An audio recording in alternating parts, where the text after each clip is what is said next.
प्रभु की स्तुति हो, प्रभु का धन्यवाद। आइए आज के दिन के लिए परमेश्वर के वचन में अपना ध्यान ले जाएं।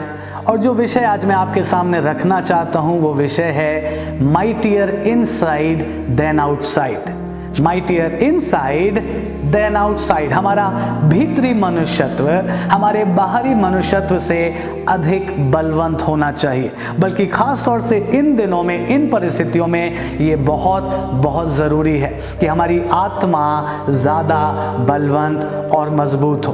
बाइबल में बहुत से लोग हुए हैं जिन्हें जब आप बाहरी रूप से देखेंगे तो वो साधारण से भी साधारण दिखाई देंगे। जैसे दाऊद लड़का ही था जब वो गोलियत से लड़ने गया, और क्या हुआ, गोलियत उसको देखकर हंसने लगा और गोलियत कहने लगा, ये तू लाठी लेकर और गोफन लेकर आया है और मैं अभी तुझे नष्ट कर दूंगा।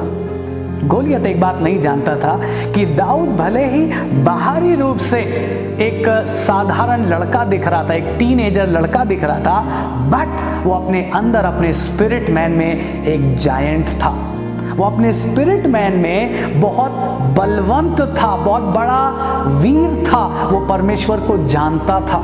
अपने स्पिरिट मैन में वो विश्वास से भरा हुआ व्यक्ति था। और इसीलिए हमको क्या दिखाई दिया, लड़ाई हुई, गोलियत ने सोचा वो दाऊद को मारेगा, लेकिन बिल्कुल विपरीत, दाऊद ने एक छोटे से लड़के ने ही गोलियत को गिरा दिया। प्रभु के लोगों, ऐसी परिस्थितियों में बहुत ज़रूरी है हमारी आत्मा बलवंत हो। मैं एक और व्यक्ति का ख्याल आपके सामने ले रखूं। आपको याद है पौलुस के बारे में।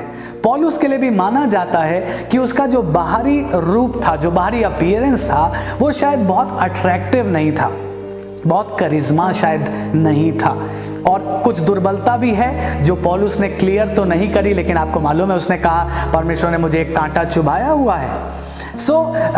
पौलुस बाहर से एक साधारण सा व्यक्ति दिखाई देता था, लेकिन पौलुस अपने अंदर, अपने स्पिरिट मैन में कैसा था, बहुत बड़ा वीर था, बहुत बड़ा जायंट था। और एक पद जो पौलुस ने खुद अपने बारे में लिखा, 2 कुरिन्थियों 4 और उसका 16वां पद कहता है, इसलिए हम हियाव नहीं छोड़ते, यद्यपि हमारा बाहरी मनुष्यत्व नष्ट होता जाता है तो भी हमारा भीतरी मनुष्यत्व दिन प्रतिदिन नया होता जाता है। क्या कह रहा है? कह रहा हमारा बाहरी मनुष्य कमज़ोर हो रहा है, हाँ एज हो रही है, हाँ कुछ ऐसी परेशानियां हैं जो पहले नहीं थी, कुछ फिजिकल वीकनेसेस आ गई हैं, लेकिन कह रहा है इससे कोई फ़र्क नहीं पड़ता है, इससे कोई खास फ़र्क नहीं पड़ता है। कहता हमारा जो भीतरी मनुष्यत्व है वो तो मसीह में दिन प्रतिदिन बलवंत होता जाता है। और फिर देखिए इसका रिजल्ट क्या है, 17 पद कहता है, क्योंकि हमारा पल भर का हल्का सा क्लेश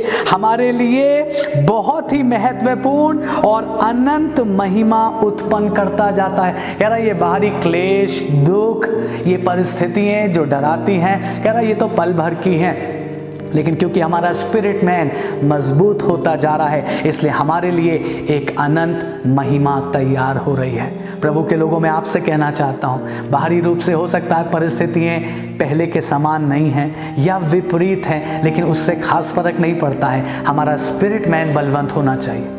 क्या मेरा और आपका स्पिरिट मैन बलवंत है? और अगर है तो गुड न्यूज़ ये है, हमारे लिए एक बहुत ही महत्वपूर्ण, बहुत ही बड़ी अनंत महिमा परमेश्वर तैयार कर रहा है। नीति वचन उसके 18वें अध्याय और 14वें पद में यूं लिखा है, रोग में मतलब बीमारी में मनुष्य अपनी आत्मा से संभलता है, परंतु जब आत्मा हार जाती है तब इसे कौन सह सकता है। प्रभु के लोगों, चारों ओर रोग हैं, इन्फेक्शंस हैं, बीमारियां हैं। बाइबल क्या कह रही है? अपनी आत्मा से मैं और आप संभल जाएंगे। आमीन।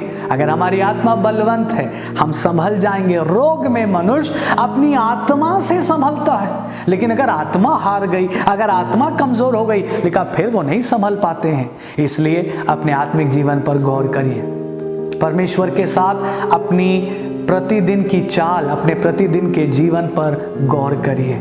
जिन बातों को हमें ठीक करना है उन बातों को ठीक करें। और परमेश्वर हमको ये प्रॉमिस देता है कि अगर हमारी भीतरी आत्मा, हमारा भीतरी मनुष्यत्व बलवंत है तो हम ज़रूर इन परिस्थितियों को पार कर जाएंगे और परमेश्वर की एक बड़ी महिमा को प्राप्त करने पाएंगे। सो मैं फिर से आपसे कह रहा हूँ, माइटियर इनसाइड देन आउटसाइड। प्रभु आपको हिम्मत दे, ताकत दे और दृढ़ रखे।